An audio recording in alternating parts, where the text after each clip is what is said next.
The entire genre of racing in video games has been largely represented by driving cars, even in the earliest days of gaming. Realistic driving sims always seem to be at the forefront of new hardware releases to show off new graphics technology, but also some of the fun in games comes from the ridiculous premises that people come up with.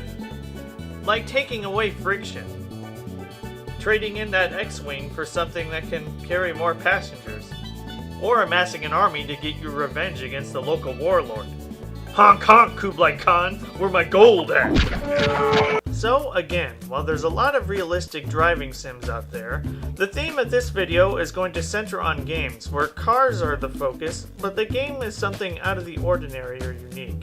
Starting with Wild Tracks on the Super Famicom. Wild Tracks was released in 1994 as Stunt Race FX in the US and Europe. It was produced by the man Miyamoto himself and was one of the few games released on the system that used the Super FX chip. This chip provided 3D graphics.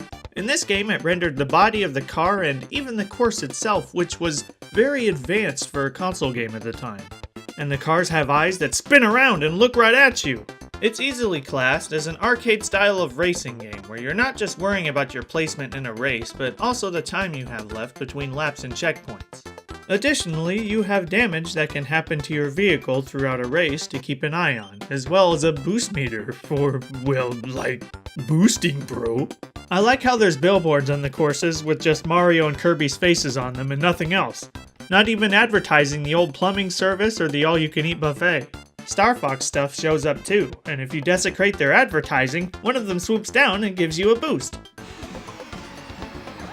I don't know how that makes any sense, but it's about as much sense as having the same button that honks the horn to also activate these crazy Speed Racer Mach 5 pimpin' gangster hydraulics. When someone needs a building torn down, they hire destruction crews. Now I'm thinking you might be doing better just by holding a Carnage race there.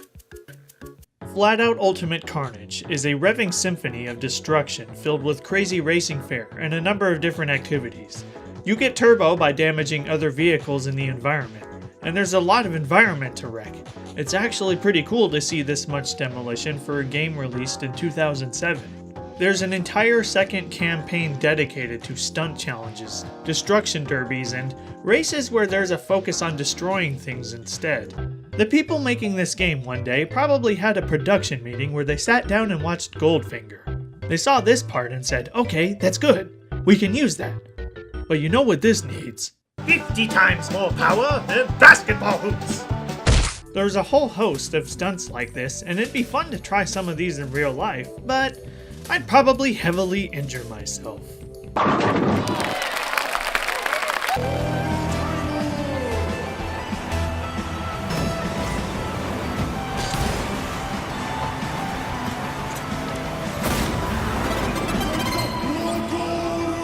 It isn't normal to play soccer with rocket-powered cars, so Rocket League has got to get involved. This game is really popular nowadays, so I don't feel the need to say too much about it. I really like this game a lot. I played with the GameCube controller on PC, I have a team uniform with friends on PS4, and I plan on playing it in the bathroom on Nintendo Switch.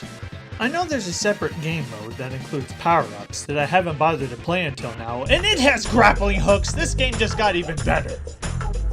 The next game I'm getting into is Spy Hunter on the Nintendo GameCube. Spy Hunter was developer Midway's early 2000s reimagining of the classic 1983 arcade game. The head of this powerful company, called Nostra International, thinks he's some kind of chosen one that's supposed to destroy everything. He's got assassins and spies all over the world to do his bidding.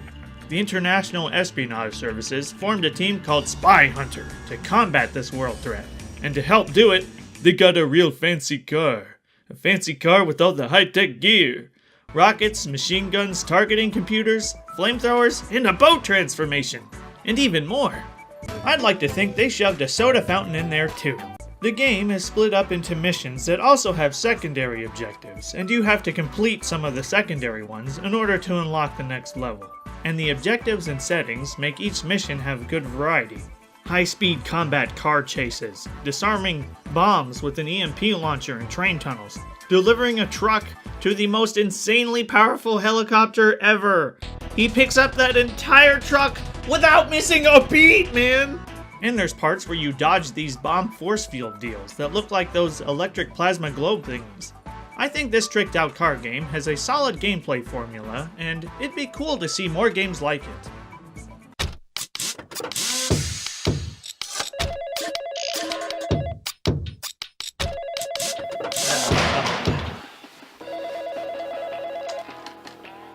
Advanced Cars Auto, what can I do you for? Making weird noise, huh? What kind of noise? Wait, what? Like it's talking? No, yeah. We can take care of headlights too, but, let me guess.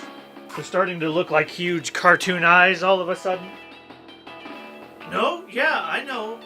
But, no, you'd be surprised. We've, been seeing that a lot lately. Oh, yeah, absolutely. Next opening we have today is at 3 o'clock if you want to come on by with it and have us take a look at it then. Yeah, alrighty. Yep. Bye. And babe! How many times I gotta tell you I only want Colin ordering for the shop? Whenever you do it, it gets too expensive. Try Rush Dippy is a Japanese exclusive for the Sega Saturn. It's a platformer that I feel like got some cues from Sonic and has lots of character. You play as a taxi named Dippy who enters the Tri-Rush Rally. The race goes from east to west in the US, starting in New York and ending in Vegas. In terms of the Sonic similarities that I see, it mostly stems from the level designs, where there's often top, middle, and bottom paths in addition to the secrets and collectibles tucked in them. There's so many interesting character designs that go beyond just a car with eyes on it. Just look at this train! This is like they took Oscar the Grouch, put him in Mad Max, and then turned him into a locomotive! And on this train is this awesome looking spinny blade boss that they ended up just naming Dead Drank. Absolutely bonkers. This game has 9 different endings depending on what collectibles you run into, and other people you find and decide to help along the way. Some of the endings allude to a sequel that never came about, and it kinda bums me out and makes me wish that I could just make the sequel. Die Rush Dippy Angry Road, coming to a system near you. The last game I'm bringing up is probably my favorite example of something that fits this theme. Fasten your seatbelts because we're going on an adventure. A road trip adventure. Road Trip Adventure on the PlayStation 2. This game is often amazingly referred to as a car PG. The story goes is that the president is tired of his job and he's just gonna give the responsibility to whoever wins the World Grand Prix race. You start out in the humble locale of Peach Town, which sports a very unfortunate looking mascot, by the way. From there you make distant travels, going from town to town and often traveling off the beaten path if you so choose. Like, way off the beaten path, even underwater. Helping denizens of the land with various quests, recruiting others to your racing team, or just exploring to find hidden coins and areas, with many photo booths for you to catalog the places you visit. Each town has a unique aesthetic and a big racing track. You and your team compete on these tracks for prize money that you can spend on better parts. Towns can have all kinds of things tucked away. One thing that I enjoy in particular is that you can find shops that are willing to pay you per mile you drive if you equip yourself with a sign that advertises for them. So I got this sign that just says cake on it. Amazing marketing! Those guys need a raise! Makes me want cake anyway.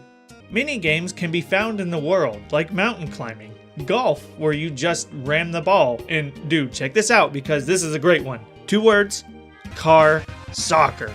A big pitch of green where 3v3 battles like you've never seen go down.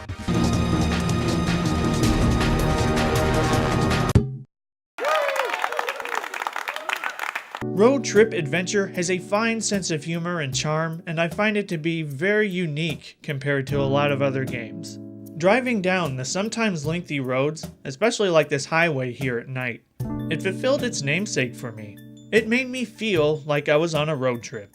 I could probably keep talking about this game, but I'm only gonna say one more thing about it for now. It does something that not even the spy car did. You can take to the sky, dude! I believe I can fly! I believe I can touch the sky! And that's where I'm gonna wrap things up for now. I didn't even get into battle car games, but that seemed like its own genre, and I was kind of looking for things that were more out there. Maybe that can be its own video someday. I don't know! Alright, well, I was serious about the whole cake thing, so I'm gonna go do that. Die Rush Dippy, Angry Road. These roads are angry, but he is angrier. Nah, man, I'm gonna come up with something else. Die Rush Dippy in Die Pendence Day. Humanity is running on E, but his bullets are running on full. Die Rush Dippy, drive hard. He's racing to defeat the evil criminal mastermind, Vaughn's Uber. Die Rush Dippy, Death Drifter. He's a taxi who'll come pick you up after you're put in a body bag. To everyone that stopped by, thanks for watching. If you enjoyed this video, you can let me know by liking it and subscribing. Links to this stuff is in the description, and the theme of the last video was food. And that about does it for me this time. This is Officer Dan reminding you to take it easy.